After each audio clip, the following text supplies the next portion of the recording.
এখন বাজে রাত 9টা। আর ভিডিওটা কালকের আমি এই ঘর থেকেই শেষ করেছিলাম, আর এখান থেকে আবারও শুরু করলাম ভিডিওটা। তো আমার সোনাই দেখো এদিকে ঘুমাচ্ছে, ওকে ঘুম পাড়িয়ে দিলাম। তারপর মা আমাকে একটুখানি ছানা করে দিল, ছানা তার সাথে মুড়ি খেয়ে নিব রাতের দিকে। আজকে আর রুটি খাবো না, আর দুদিন ধরে আমি রুটি খাচ্ছিও না, ভালো লাগে না আর কি রোজ রোজ এক জিনিস খেতে। তার মধ্যে জলের মধ্যে ভিজিয়ে মনে হয় কোনো স্বাদ পাই না আর কি এরকম।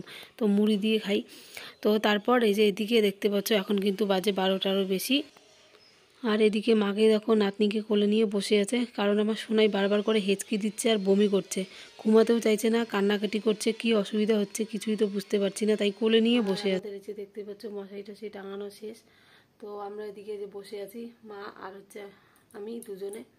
তো এই যে মা দেখো নিয়ে আছে পুচকি সোনাকে। তো ওর মানে ওকে না শোয়ালে জানি না হঠাৎ করে কেন জানি না ওর মনে হয় দম নিতে হয়তো কষ্ট হচ্ছে নাকি, আর না হলে মানে বারবার না হেঁচকি আর কি বার হচ্ছে। তো এরকম সমস্যা হচ্ছে, এর জন্য আর কি ওকে আর শোয়াচ্ছি না, এর জন্য কোলে নিয়েই বসে আছি আমরা। তো ট্রেন যাচ্ছিল জন্য একটুখানি ক্যামেরাটা অফ করে রাখলাম, না হলে তোমরা কিছুই শুনতে পারবে না, আর আমারও কথা বলতে খুব অসুবিধা হবে। তো এদিকে এই যে মা বসে আছে আমার পুচকি সোনাকে নিয়ে কোলে। বুঝতে পারছি না ওর কিসের জন্য আর কি এমন হচ্ছে, হেঁচকি আর কি বারবার করে বার হচ্ছে হেঁচকিটা। আর মনে হয় মানে ওর ছোঁয়ালে পরে দমটা নিতে আর কি অসুবিধা হচ্ছে এরকম লাগছে আর কি। কিন্তু ওর কিন্তু কোনো অসুবিধা আর কি ছিল না এর আগের থেকে, হঠাৎ করে এখনই এরকম আর কি করছে। তো মা এখন কোলে নিয়ে আছে। তো কোলে নেওয়ার পর আবার দেখি ঘুমিয়ে পড়লো, আর এখন হেঁচকিটাও আর কি কমে গেছে। তো অনেক সময় আবার ঠান্ডা লাগলো এরকম হয়, কিন্তু ও যতবার করে আর কি হিসু করে ততবার করে আমরা ওকে চেঞ্জ করে দিই। ঠান্ডা আর কি লাগারও কোনো ব্যাপার নেই, কারণ ওর যদি সর্দি লাগতো তাহলে একদিন আগের থেকেই টের পেতাম। তো ওর সর্দিও লাগেনি। তো দেখা যাক যে এখন ঘুমিয়েছে, তো তোমাদের সাথে একটুখানি শেয়ার করলাম।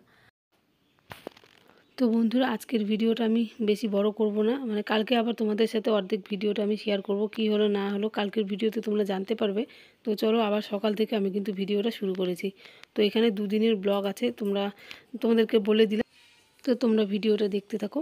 তো তারপর দিন সকাল থেকে যাওয়ার কিন্তু শুরু করলাম। তো চলো প্রথমেই বলে নিই শুভ সকাল আমার প্রিয় পরিবার। তোমরা সবাই কেমন আছো? আশা করি সবাই খুব ভালো আছো, সুস্থ আছো, আর আমিও খুব ভালো আছি। কোচবিহার জেলার এই ছোট্ট একটি গ্রাম থেকে আমি সুস্মিতা আবারও চলে আসলাম তোমাদের সামনে খুব সুন্দর একটি ভিডিও নিয়ে। তো এখন ঘড়িতে বাজে সকাল 7টা, আর ঘুম থেকে তাড়াতাড়ি উঠে পড়েছি। আর সোনাইও আজকে ঘুমাতে চাইছে না, ও কালকে রাতের দিকে আর সারা রাত ঘুমায়নি, মানে শুইয়ে রেখেছিলাম তারপর কিন্তু আর ঘুমায়নি, তার সাথে আমাদেরও একদমই ঘুম হয়নি, সারা রাত এইভাবে কেটে গিয়েছে। আর মাও সকাল সকাল উঠে পড়েছে, তার কারণ আমার শাশুড়ি বাড়িতে নেই, এর জন্য, কারণ একা কাজগুলো করতে হবে, তো না হলে তো অনেকটাই বেলা হয়ে যাবে। আর এই যে এদিকে দেখো এই যে সোনাইকে নিয়ে রোদের মধ্যে বসে আছি, একটুখানি রোদ তাপাবো আর ওর শরীরটাও একটুখানি গরম হবে তাহলে। আর ওকে হাত মুখ একদম মুছে দিয়েছি। আর আজকে কিন্তু একটুখানি মেঘলা মেঘলাও আছে আকাশটা, আবার হাওয়াও চালিয়েছে। তো বেশিক্ষণ বাইরে রাখবো না, একটুখানি গরম করে তারপর নিয়ে আর কি শুইয়ে দিব ঘরের মধ্যে। আর এদিকে এই যে মা লাল চা করে নিয়ে আসলো, এই যে মেরি বিস্কুট, এই দেখো এই যে মেরি বিস্কুট আর হচ্ছে মুড়ি, আর তার সাথে গ্লাসের মধ্যে আছে লাল চা। তো চলো ওগুলো এখানে বসে বসে খাবো, খেয়েছি তারপর যাবো হচ্ছে ঘরে, ওকে আর কি ঘুম পাড়াবো। আর এদিকে মা এখন আর কি রান্না বসাবে। তো আজকে আবার আমাদের নিরামিষ, তো উনুনের মধ্যে রান্না হচ্ছে, গ্যাস এখনও নিয়ে আসেনি। তো মা সব আর কি উনুন টুনুন সব কিছু লেপলো সকালের দিকে, এর জন্য আর কি একটু দেরি হয়ে গেছে আজকে। তো দেরি বলতে 9টা আর কি বাজে। তো এখন রান্না বসাবে। তো চলো তোমাদের সাথে পরে একবারে আবার কথা হচ্ছে। তো এদিকে এই যে মা দেখো আমার সোনাইকে নিয়ে এখন বসে আছে, আর আমি এখন খাবার খাবো। তো এটা কিন্তু সকালেরই খাবার বলতে পারো, এখন 11:15টার মতো বাজে। বাচ্চা থাকলে বুঝতে পারো কেমন হয়, সময়গুলো যেন মনে হয় সময় মতো সব কিছু কাজ আর কি হয় না, মনে হয় ওদের সময় মতো আমাদের চলতে হয়, আমাদের সময় নিয়ে ওরা চলবে, একদমই সেটা হয় না। তো এর জন্য খাবার খেতেও একটুখানি দেরি হয়ে গেল। আর এদিকে মা আমাকে কালো জিরে তারপর গোলমরিচ বাটা করে দিয়েছে, এদিকে পেঁপের তরকারি করেছে আর মুসুর ডাল। এই খাবারগুলোই তো আমি খাই, তোমাদের তো আগেও বলেছি। তো মানে রোজ দিন বলতে পারো একটুখানি মানে পাল্টাপাল্টি করে আর কি খাবার খাই, না হলে এক সবজি তো ভালো লাগে না। তো তারপর আবার কিন্তু আমি দুপুরের দিকে আবার খেয়েছিলাম, দুপুর বলতে হচ্ছে বিকেলের দিকে, এই 3টে 3:30টার দিকে খেয়েছিলাম আবার ভাত অল্প করে। তো তারপর এই যে চলে গেছিলাম বাইরে, জামা কাপড় ছিল ভিজে, মানে আমার সোনাইয়ের কাপড় ছিল, কাপড় নিয়ে আসলাম। তো তারপর এদিকে যে ওর গায়ে দেওয়া কম্বলটাও কেচে দেওয়া হয়েছিল, তারপর বিছানা চাদর এগুলো আমার বর কিন্তু দুপুরের দিকে কেচে দিয়েছিল। বিছানা চাদর, তারপর হচ্ছে এদিকে মানে আর কিছু নেই, বিছানা চাদরটা এসে কেচে দিয়েছিল।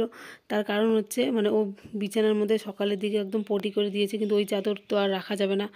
তারপর আর কি আমার বর কেচে দিয়েছিল, কারণ মা তার আগেই স্নান করে ফেলেছে। তারপর আবার মাকে বলবো, তো আমি চাদরটা তুলে আর কি ভিজিয়ে রেখেছিলাম, আমার বর স্নান করার আগে কেচে দিয়েছে। তো একটুখানি বেলা চলে গেছিলো তখন, তো এর জন্য চাদরটা শুকায়নি, তো নিয়ে এসে এই যে বারান্দার এখানে শুকোতে দিলাম সব কিছুই।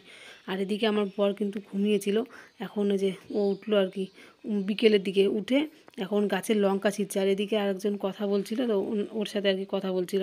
তো লঙ্কা দিয়ে এখন ভাত খাবে, গাছের লঙ্কা হয়েছে অনেক, আর এই লঙ্কাগুলো দিয়ে না ভাত খেতে ভালো লাগে আর কি, গন্ধটাও অত সুন্দর, ভাত দিয়ে মেখে খেতে ভালো লাগে। তো এদিকে তারপর কিন্তু চলে আসলাম একবারে রাতের দিকে আবার। তো বিকেলের দিকে আমার শাশুড়ি যে চলে এসছে ননদের বাড়ি থেকে, আমার সোনাইও চলে এসছে। আসলে আমার ননদের বাড়িতে